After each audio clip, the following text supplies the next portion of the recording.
আল্লাহ তুমি আমার গুনাহগার উম্মতকে বাঁচাও। এই দুনিয়ার বুকে রব্বুল আলামিন সব নবীকে একটা করে দাওয়া মুস্তাজাবা দিয়েছেন, মানে যে দোয়া করলে কবুল হয়ে যায় সাথে সাথেই। দুনিয়ার সব নবীরা ওই দোয়াটা দুনিয়ায় করে ফেলেছে।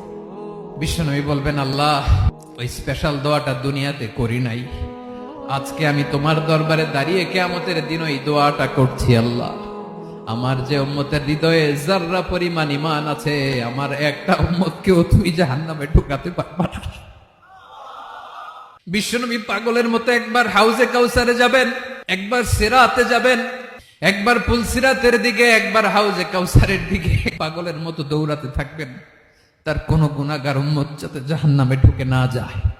উম্মতি বিশ্বনবী আমার জন্য কাঁদবেন, আপনার জন্য কাঁদবেন, আমাদের জন্য সেদিন কেঁদে কেঁদে জাহান্নামের দরজায় দাঁড়িয়ে আমাদেরকে টেনে টেনে জান্নাতে ঢুকাবেন।